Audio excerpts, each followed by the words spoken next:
आज अध्ययन कर रहे हैं कक्षा 8 के सामाजिक विज्ञान की पाठ्यपुस्तक संसाधन और विकास से अध्याय 3 खनिज और शक्ति संसाधन के अंतर्गत भाग 6 में चर्चा करेंगे ईंधन और कोयले की। गत वीडियो आपने देखा जिसके अंतर्गत हमने चर्चा की परंपरागत ऊर्जा के स्रोतों की, और एक एक इन्हीं परंपरागत ऊर्जा के स्रोतों की हम डिटेल में चर्चा कर रहे हैं। तो कॉपी पेंसिल लेकर हो जाइए तैयार। प्यारे बच्चों, सबसे पहले ये देखेंगे कि ईंधन, जिसको सामान्य भाषा में आप ऊर्जा प्राप्त करने की लकड़ी का इस्तेमाल करते हैं। ग्रामीण क्षेत्रों में आपने देखा है, खेत खलिहानों में जब जाते हैं वहाँ से बड़ीदा जो होता है लकड़ियों को इकट्ठा करके लाती हैं महिलाएं और उसी से चूल्हा चौका करती हैं। तो ये एक प्रकार से बहुत सस्ता मुहैया होने वाला ऐसा ईंधन है जिसको बहुतायत में भारत में इस्तेमाल लिया जाता है। नोट कीजिए,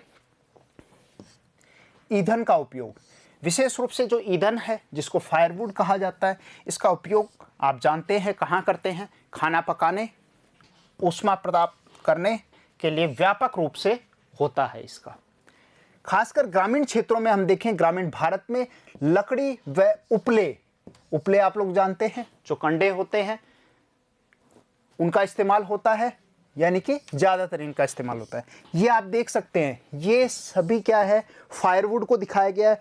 लकड़ियाँ किस तरीके से इस्तेमाल में ली जा रही हैं और लकड़ियाँ कहाँ से प्राप्त होती हैं? वनों से काटा जाता है उनके, और वहीं से जो लकड़ियों को संग्रहित किया जाता है और ढोकर उसको ईंधन के रूप में इस्तेमाल लेते हैं। आगे देखते हैं, ईंधन व उपले का उपयोग। एक रिपोर्ट के अनुसार बताया गया है, मैं आपको बता दूं, यूएनओ की जो रिपोर्ट है 2019 की जो रिपोर्ट है उसके अनुसार करीबन भारत के अंदर 70% जनसंख्या ईंधन के रूप में लकड़ी का इस्तेमाल करती है, उपलों का इस्तेमाल कर रही है। ये एक चिंता का विषय है। वास्तविक रूप से इसके परिणाम स्वरूप बहुत ज़्यादा प्रदूषण बढ़ता जा रहा है। कार्बन डाइऑक्साइड की मात्रा बढ़ रही है, कार्बन मोनोऑक्साइड बढ़ रहा है। ऐसी कई ऐसी गैसें हैं जो वायुमंडल में ग्लोबल वार्मिंग यानी कि भूमंडलीय ऊष्मन के लिए जिम्मेदार साबित होती हैं। नोट कीजिए, एक अनुमान के अनुसार ग्रामीण क्षेत्रों में कितना? ऊर्जा का 70% से अधिक। पुस्तक में 50 लिखा हुआ है पर यह कितना है? बढ़कर 70% से अधिक हो गया है। बहुत चिंता का विषय है। उपयोग ईंधन के रूप में लकड़ी और उपले के द्वारा पूर्ति की जा रही है। आप ये देखिए, ग्रामीण क्षेत्रों में माताएं बहनें किस तरीके से लकड़ी को ढोकर लाती हैं और अपना चूल्हा चौका करती हैं। पर वर्तमान समय में कुछ बदलाव हुए हैं, आप सब उसको जानते हैं। प्रधानमंत्री की जो उज्ज्वला योजना है उसके माध्यम से जो गैस कनेक्शन निःशुल्क मुहैया करवाए जा रहे हैं। तो ये एक सरकारी प्रयास हैं जिनके माध्यम से हम इस तरीके के परंपरागत ऊर्जा के स्रोतों को क्या करें? उनका इस्तेमाल, उनकी जगह दूसरी चीज़ों की तरफ बढ़ें जिनसे प्रदूषण कम हो और जो पर्यावरण हितैषी इस तरीके के ईंधन को काम में लें। आगे देखते हैं, वर्तमान समय में अब घटते वन क्षेत्र, ये एक बहुत बड़ी समस्या। यहाँ जहाँ समस्या की हम बात करें, समस्या ईंधन के प्रयोग से जो हो रही है, क्या हो रही है? कहाँ से प्राप्त होते हैं? वनों से प्राप्त होते हैं, और वनों को क्या किया जा रहा है? काटा जा रहा है।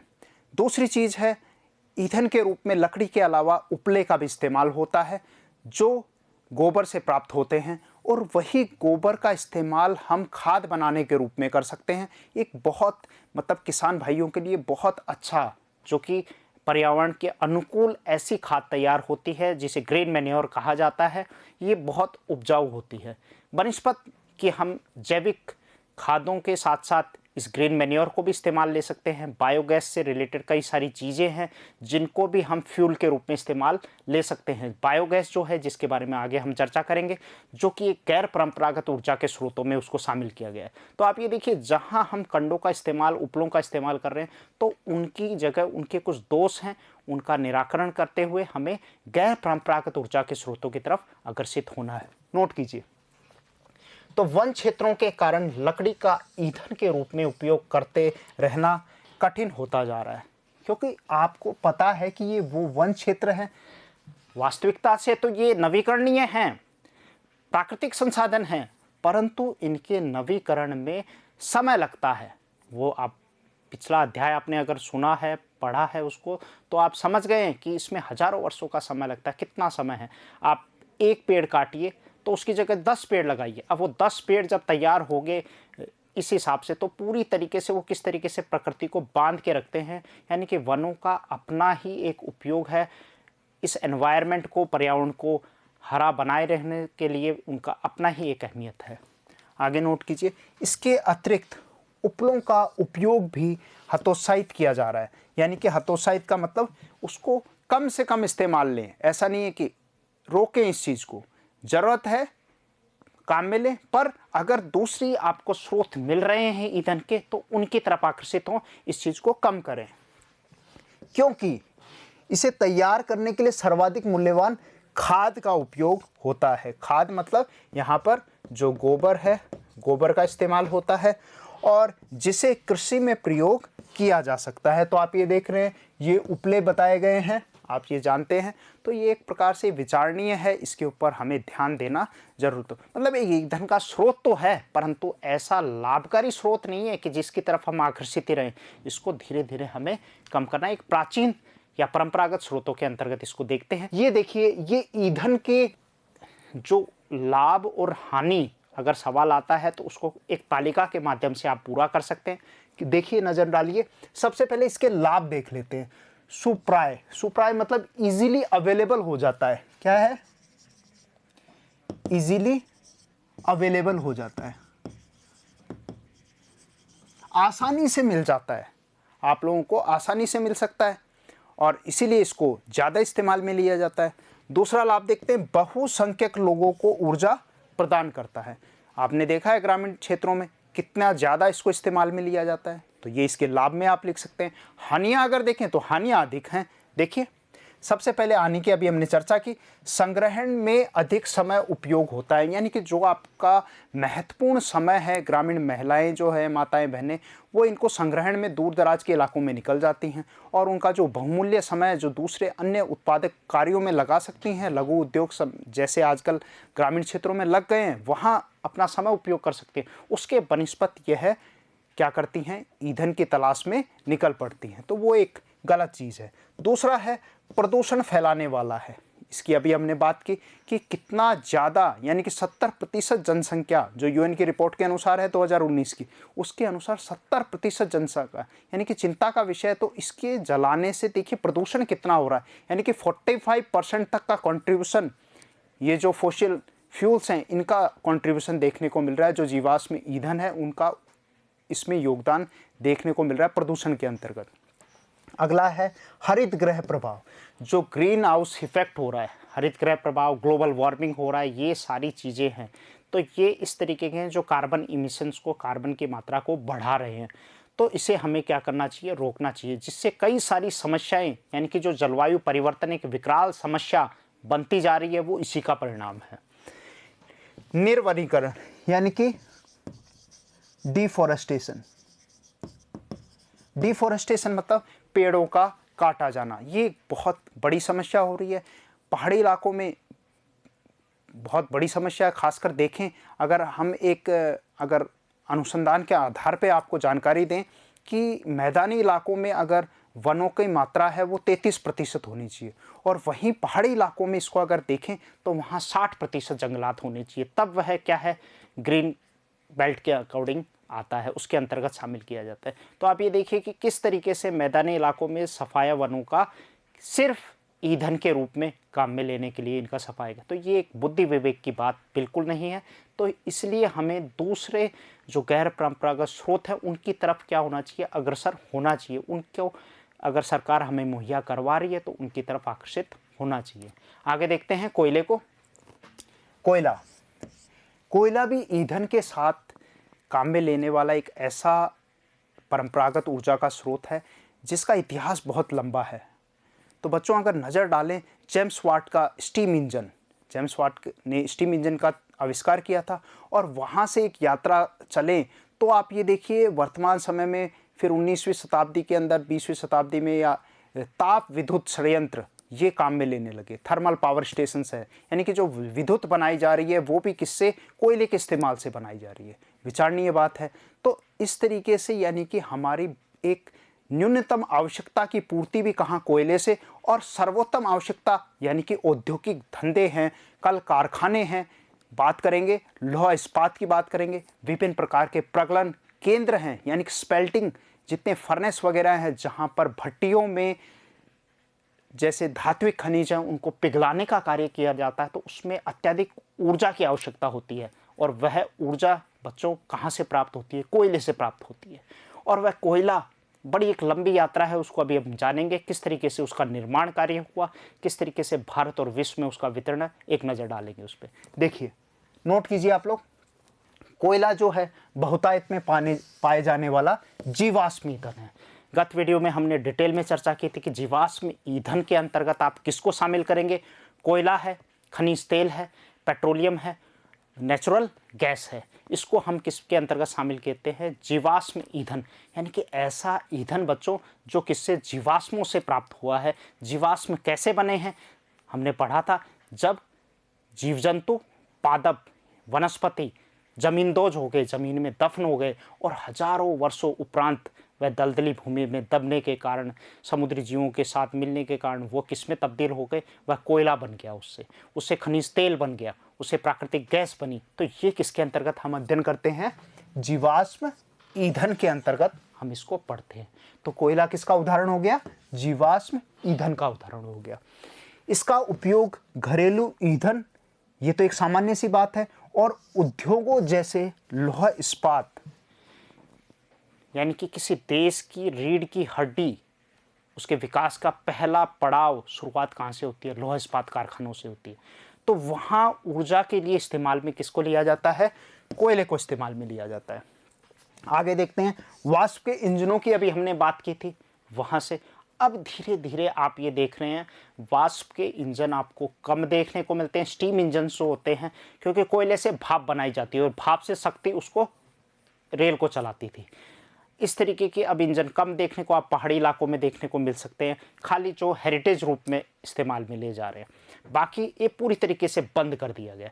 इसके बनस्पत आप ये देख रहे हैं कि इस समय विद्युतीकरण हो गया है रेलवे का, पर विद्युतीकरण हुआ है तो वो विद्युत भी कहाँ से प्राप्त हो रही है? वह भी कोयले से ही प्राप्त हो रही है। इसके उपरांत जल से प्राप्त हो रही है, और उसी के साथ परमाणु ऊर्जा से प्राप्त हो रही है। परंतु अगर एक तुलना करें तो ताप विद्युत जो थर्मल पावर स्टेशन हैं, वह कोयले से पूर्ति उनकी ज़्यादा हो रही है। उसके बाद जल विद्युत का नाम आ रहा है, और उसके उपरांत हम जो गैर परंपरागत स्रोतों में परमाणु ऊर्जा को पढ़ते हैं, आगे उसके ऊपर और डिटेल से बात करेंगे, उसका भी इस्तेमाल किया जा रहा है। नोट कर लीजिए, ताप विद्युत उत्पन्न करने के लिए इस्तेमाल में है ये आपके कोयला। ये थर्मल पावर स्टेशन है, थर्मल पावर स्टेशन ताप विद्युत केंद्र है। क्या है इसकी परिभाषा? नोट कर लीजिए, कोयले से प्राप्त विद्युत को तापीय ऊर्जा यानी कि थर्मल पावर भी कहते हैं। ये कई बार सवाल पूछा जाता है। उदाहरण के रूप में आप याद कर सके, आपके पुस्तक में लिखा है तमिलनाडु का नेवली है, एक ताप विद्युत केंद्र का अच्छा उदाहरण है। इसी तरीके से राजस्थान में बड़सिंगसर है, वहाँ पे ताप विद्युत केंद्र का अच्छा उदाहरण है। आगे देखते हैं, कोयला जिसका हम आज उपयोग कर रहे हैं वह कैसे बना? लाखों वर्ष पूर्व विशाल फर्न, यानी कि बहुत बड़े बड़े जो वेजिटेशंस थी, पेड़ पौधे थे, गत वीडियो में मैंने उसकी चर्चा की थी। ग्लास पेटरस नाम की बड़ी बड़ी वनस्पतियां हुआ करती थी जो ट्राइसिक काल में, जुरासिक काल में हुआ करती थी, और किस तरीके से दलदल के पृथ्वी की परतों में दबने से कोयले का निर्माण हुआ। कोयला इसलिए क्या कहा जाता है? अंतर्हित धूप, यानी कि बरीड सनशाइन के रूप में भी जाना जाता है। यानी कि ऐसी सनशाइन सूर्य से हमें क्या मिलती है? ऊर्जा मिलती है, और ऐसी ही ऊर्जा का स्रोत क्या है? कोयला है, जो कहाँ है? धरती में दफन है। यानी कि एक ऊर्जा का स्रोत जो कहाँ? धरती में उपलब्ध है। ये देखिए, इस तरीके से क्या देता है? बरीड सनशाइन देता है, यानी कि अंतर्हित धूप का एक उदाहरण अगर आपसे पूछा जाता है तो आप क्या लिखेंगे? कोयला आपको अंतर्हित धूप का एक अच्छा एग्जाम्पल है। आगे देखते हैं, ये है कोयले का वर्गीकरण। विशेष रूप से आपकी पुस्तक में सामान्य से 3-4 नाम उसके बताए गए हैं, यहाँ विस्तारित रूप में बताया गया है। कोयले को बच्चों सामान्य रूप से हम 4 भागों में विभाजित कर सकते हैं। सबसे पहले एंथ्रासाइट, बिटुमिनियस, लिग्नाइट और पीट। ए फॉर एंथ्रासाइट सबसे पहले, जैसे अल्फ़ाबेट में ए, ये आपका बिटुमिनियस आ गया और ये लिग्नाइट आ गया और ये पीट आ गया। ठीक है, जो एंथ्रासाइट होता है ए अल्फ़ाबेटिक ऑर्डर में सबसे पहले आता है, तो याद कर सकते हैं कि एंथ्रासाइट प्रकार का कोयला जो होता है वो सबसे बेस्ट किस्म का, सबसे अच्छे किस्म का कोयला होता है। आप ये देखें, उसमें करीबन 85% से अधिक कार्बन की मात्रा होती है, यानी कि जिस कोयले में बच्चों जितनी ज़्यादा कार्बन की मात्रा होगी वह उतना ही ऊष्मा प्रदान करेगा और उसकी उपयोगिता उतनी ही ज़्यादा होती है। दूसरे नंबर पे आता है बिटुमिनस नाम का कोयला, जिसमें कार्बन की मात्रा 50 से 80% के मध्य होती है। बिटुमिनस प्रकार का कोयला, मैं आपको जानकारी दे दूं कि उत्पादन में और उपभोग के अंतर्गत भारत में बिटुमिनस प्रकार का कोयला सर्वाधिक इस्तेमाल में लिया जाता है। इसके उपरांत है लिग्नाइट प्रकार का कोयला, जिसे भूरा कोयला भी कहा जाता है। उसमें कार्बन की प्रधानता कम होती है, कितनी, 35 से 50% के मध्य होती है। और लास्ट में जो है वह है पिट प्रकार का, या आप याद कर सकते हैं, याद करने के लिए पिटा हुआ कोयला, यानी कि सबसे बेकार किस्म का होगा। किस तरीके से, जिसमें कार्बन की मात्रा कितनी है, 35% से कम, यानी कि जितना ज़्यादा कार्बन होगा उतनी ही ज़्यादा ऊष्मा वह प्रदान करता है। अब ये बनने की प्रक्रिया के आधार पर इनको अलग अलग कोयले की श्रेणियों में वर्गीकृत किया गया है। जितनी गहराई में दबा, जितने ज़्यादा प्रेशर में दबा, उसके आधार पे उतना ही बेहतर किस्म का कोयला बन गया। ये देख सकते हैं, ये इनके चित्र भी बताए गए हैं। ये एंथ्रासाइट किस्म का है, ये बिटुमिनस है, ये आपका लिग्नाइट है, जिसको क्या कहा जाता है, ब्राउन कोल भी कहा जाता है, भूरा कोयला। भूरा कोयला भी भूरा कोयला कहते हैं इसको। क्लियर। ये आपका पिट है, आप ये देख सकते हैं किस तरीके से, और ये इसमें कार्बन की मात्रा सबसे क्या होती है, सबसे ज़्यादा कम पाई जाती है। आगे हम देखते हैं इनकी निर्माण प्रक्रिया कैसे हो, उसके आधार पर नोट कर लीजिए आप इसको। कोयले के प्रकारों की निर्माण प्रक्रिया, कैसे श्रेणीबद्ध तरीके से ये बने हैं। यहाँ सबसे पहले निम्न कार्बन की श्रेणी को सबसे पहले आपको समझा रहा हूँ, नोट कर लीजिए। निम्न कार्बन में हमने पढ़ा कि सबसे लो परसेंटेज किसकी है, सबसे लो परसेंटेज है पिट की। कितना, 35% से कम इसमें कार्बन की मात्रा होती है। नोट कीजिए कैसे बनाइए, दलदलों में क्षय होते पादपों, यानी कि जो वनस्पति हैं उनका क्या हुआ बच्चों, क्षय हो गया, यानी कि वो खत्म होने लग गई, से पीट उत्पन्न होता है, जिसमें कम कार्बन, कितना, 35% से कम, और नमी की उच्च मात्रा। अब आप ये सोचिए कि नमी अगर ज़्यादा होगी तो क्या होगा, आप लकड़ी को गीला कर लीजिए तो वो क्या होगा, जलने में दिक्कत देगी। तो सेम ऐसी ही समस्या किसके साथ, पिट में पाई जाती है। उसमें नमी ज़्यादा होती है, इसलिए वह ऊष्मा कम देता है। निम्न ताप क्षमता, क्षमता कैसी है, कम है, होती है। दूसरे नंबर पे ये आपका 4 नंबर का कोयला हो गया, ये आपका 3 नंबर का कोयला पढ़ रहे हैं, लिग्नाइट किस्म का। तो लिग्नाइट किस्म का जो कोयला है यहाँ, जिसे हम भूरा कोयला भी कहते हैं, जिसमें कार्बन की मात्रा हमने पढ़ी 35 से 50% के मध्य लिग्नाइट कोयला पड़ा। तो ये बनता कैसे है, लिग्नाइट एक निम्न कोटि का कैसा कोयला है बच्चों, भूरा कोयला है। इसको याद रखना, ये एक अच्छा प्रश्न बन सकता है कि भूरा कोयला किसे कहा जाता है, लिग्नाइट को ही भूरा कोयला कहते हैं। कार्बन की मात्रा 35 से 50% के मध्य होती है। लिग्नाइट कैसा होता है, मुलायम होने के साथ साथ अधिक नमी युक्त होता है। आगे देखते हैं लिग्नाइट के प्रमुख भंडार कहाँ कहाँ पर हैं। लिग्नाइट के भंडार आपके राजस्थान में भी देखने को मिलते हैं, बीकानेर है, बड़सिंगसर में देखने को मिलेंगे, जम्मू कश्मीर में देखने को मिलेंगे, इसी तरीके से तमिलनाडु के नेवली में देखने को मिलेंगे। एक प्रकार से अगर हम नज़र डालें इनके निर्माण जैसे हुआ तो आप कोयलों को 2 भागों में विभाजित कर सकते हैं। कुछ कोयला का निर्माण गोंडवाना कालीन चट्टानों में हुआ है। तो गोंडवाना है जो प्राचीन है, यानी कि वहाँ पर अच्छी क्वालिटी का कोयला प्राप्त होता है जो दक्कन के पठार वाले इलाके में है। इसी तरीके से एक टर्शरी कालीन कोयला है। टर्शरी कालीन कोयला आपका राजस्थान है और जम्मू कश्मीर वाले इलाकों में, थोड़ा भाग उसका तमिलनाडु, वहाँ पर भी लिग्नाइट प्रकार का कोयला प्राप्त होता है। तमिलनाडु के नेवली, और उसी से आधारित, अभी मैंने आपको स्टार्टिंग में नाम उसका बताया था, थर्मल पावर स्टेशन तमिलनाडु के नेवली में बड़ा फेमस है। उत्पादन में प्रयोग लिया जाता है। और फिर है 2 नंबर में बिटुमिनस प्रकार का कोयला, जिसमें हमने कार्बन की मात्रा 50 से 80% तक इसमें होती है। कितनी?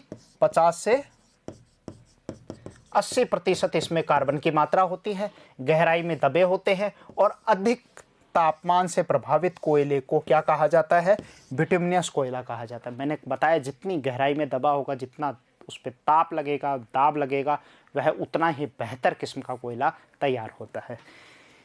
वाणिज्यिक प्रयोग में यह सर्वाधिक लोकप्रिय है। ये एक अच्छा सवाल बनता है कि सर्वाधिक कौन सा कोयला इस्तेमाल में लिया जा रहा है वाणिज्यिक रूप में? वो बिटुमिनस प्रकार का कोयला काम में लिया जा रहा है। कहाँ इस्तेमाल लेते हैं? धातु शोधन, यानी कि जो लोहा इस्पात है, जितने मेटल्स हैं उनको पिघलाने में इसका इस्तेमाल लिया जाता है। उच्च श्रेणी के बिटुमिनस कोयले का प्रयोग किया जाता है, जिसका लोहे के प्रगलन में विशेष महत्व है। प्रगलन मतलब स्मेल्टिंग, यानी कि पिघलाने में उसको फर्नेस में काम में लिया जाता है, भट्टियों में काम में लेते हैं। इसी तरीके से नंबर 1 जो सबसे बेस्ट किस्म का कोयला है उसकी हमने चर्चा की थी, जिसमें 85% से ज़्यादा कार्बन की मात्रा विद्यमान होती है। कई पुस्तकों में 90%, 95% भी लिखा हुआ है, बिल्कुल सही है। तो एंथ्रासाइट नोट कर लीजिए, ये सर्वोत्तम गुण वाला कठोर कोयला होता है। आगे हम देखेंगे कोयले का वितरण। कोयले का वितरण अगर हम देखें तो विश्व में सबसे पहले नज़र डालते हैं। विश्व में अग्रणी कोयला उत्पादक देशों में है। आपने वीडियो नंबर 3 अगर देखा होगा, उसमें मैंने विश्व वितरण के ऊपर एक सेपरेट वीडियो बनाया है, जिसमें आप नज़र डाल सकते हैं। विभिन्न प्रकार के धात्विक अधात्विक खनिजों का विश्व वितरण है। उसी के अंतर्गत कोयले का जो वितरण है उसमें अगर नज़र डालें तो चाइना का नाम आता है, चीन है, संयुक्त राज्य अमेरिका है, भारत का स्थान है, जर्मनी का स्थान है, ये विशेष रूप से रूस का स्थान है, फ्रांस के कुछ इलाके हैं जो विश्व भर में कोयले के लिए पहचाने जाते हैं। नज़र डालते हैं, नोट कर लीजिए। कोयला उत्पादक देशों में चीन है, चीन का जेचुआन है, सेंसी बेसिन है। संयुक्त राज्य अमेरिका का मैसाबी के पास वाला इलाका है, जो ग्रेट लेक्स का इलाका है, वहाँ पर आपको कोयला देखने को मिलेगा। इसी तरीके से जर्मनी है, जर्मनी में जो अल्सास लोरेन राइन प्रदेश है, जर्मनी के अंदर जो राइन प्रदेश है, रूर का प्रदेश है, वहाँ पर बहुतायत में कोयला देखने को मिलता है। रूस है, इसी तरीके से दक्षिणी अफ्रीका का इलाका है और फ्रांस का इलाका है जो कोयले के लिए विश्व प्रसिद्ध है। अगर इस मानचित्र पे नज़र डालें तो आपको एक जानकारी खास मिलती है। अगर हम दोनों गोलार्धों में इसका वितरण देखें तो सर्वाधिक जो है कोयला वह उत्तरी गोलार्ध से प्राप्त किया जा रहा है, यानी कि नॉर्दर्न हेमिस्फीयर से सबसे ज़्यादा कोयला प्राप्त किया जाता है। कितना है? 89%, यानी कि 89% आपको कहाँ से मिल रहा है? नॉर्दर्न हेमिस्फीयर से। उत्तरी गोलार्ध से 89% क्या है? कोयला प्राप्त हो रहा है। उसकी तुलना में बाकी का जो कोयला है वह 11% आपको कहाँ से मिल रहा है? वो सदर्न हेमिस्फीयर से प्राप्त हो रहा है, दक्षिणी गोलार्ध से प्राप्त हो रहा है।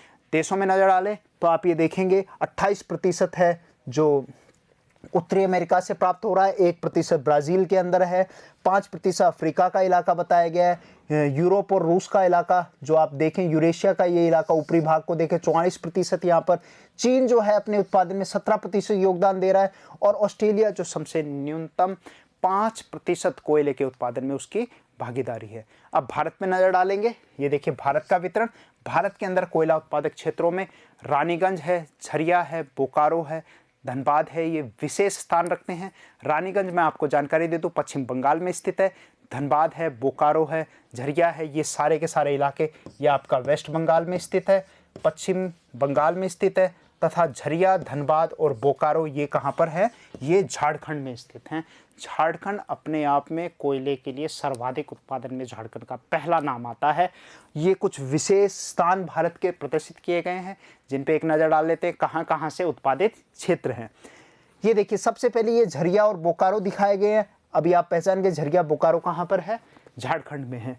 रानीगंज है, ये कहाँ पर है? पश्चिम बंगाल में है, वेस्ट बंगाल में। इसी तरीके से तलचर का इलाका है, तलचर कहाँ पर है? उड़ीसा में है, नोट कर लीजिए। इसी तरीके से सिंगरेली है जो आंध्र प्रदेश के इलाके में आता है, और लिग्नाइट में है, यहाँ पर है नेवली। नेवली है जो कहाँ पर? तमिलनाडु के इलाके में आता है।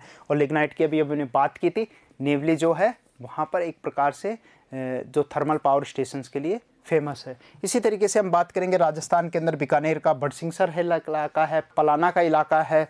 इसी तरीके से आप जम्मू कश्मीर के इलाकों में यहाँ पर भी पिट किस्म का कोयला पाया जाता है। यानी कि मैंने आपको बताया था कि किस तरीके से जो कोयले का वितरण है उसे दो भागों में इसकी संरचना बनावट के आधार पर हम ये देखें तो ये वाला भाग जो है, ये जो इलाका है, इस इलाके को आप, ये गोंडवाना कालीन है, गोंडवाना लैंड का इलाका प्राचीन इससे बना हुआ है। और ऊपरी भागों में ये देखेंगे तो ये टर्सरी कालीन है, टर्सरी कालीन एज का है कोयला, तो ये नवीन है। तो ये जो टर्सरी कालीन कोयला होता है इसमें कार्बन की मात्रा कम पाई जाती है, जिसमें लिग्नाइट और पीट को शामिल किया जाता है। और बाकी जो गोंडवाना क्षेत्र है वहाँ एंथ्रासाइट और बिटुमिनस प्रकार का जो कोयला है वह बहुतायत में पाया जा रहा है। इसी तरीके से आगे देखते हैं कि कोयले के लाभ और हानि की तालिका है, जिस पे एक नज़र डाल लेते हैं। क्या फ़ायदे हैं अब आप समझ गए हैं, एक बार लिख लीजिए इसको क्या क्या है। लाभ विस्तृत रूप से उपलब्ध है, जैसा कि हमने ईंधन में लकड़ी का इस्तेमाल पढ़ा था, आसानी से उपलब्ध हो रही थी। इस तरीके से बहुत बड़े इलाके में कोयले का इस्तेमाल आसानी से उपलब्ध हो रहा है, मार्केट में अवेलेबल है, आप ला सकते हैं। परंतु ध्यान रखना है ये परंपरागत ऊर्जा के स्रोत हैं, इनके सीमित भंडार हैं, आकलित भंडार हैं। आने वाले समय में अगर बुद्धिमत्तापूर्ण इनका इस्तेमाल नहीं किया गया तो ये समाप्त हो जाएंगे। विद्युत रूपांतरण के लिए उपयुक्त है, अभी हमने पढ़ा किसमें यूज़ होता है, thermal power stations, thermal power stations में, ताप विद्युत संयंत्रों में इनका इस्तेमाल होता है। हानियों में नज़र डालते हैं। प्रदूषण का मुख्य स्रोत है कोयला है और उससे कार्बन की मात्रा ज़्यादा निकलती है, इसलिए भूमंडलीय ऊष्मन है, ग्लोबल वार्मिंग हो रही है। इसी तरीके से आप बात करेंगे क्लाइमेट चेंज के लिए बड़ा रेस्पॉन्सिबल है, ग्रीन हाउस इफेक्ट में इसका योगदान है, तो ध्यान रखने की ज़रूरत है। परिवहन के लिए क्या है, भारी इस्तेमाल हो रहा है और परिवहन में भारी इस्तेमाल है तो उसी के कारण क्या हो रहा है, पोल्यूशन हो रहा है। तो ये कुछ खास बातें जो आज के वीडियो में हमने जानी। इस तरीके से निरंतर वीडियो देखते रहिए। तब तक के लिए नमस्कार, जय हिंद।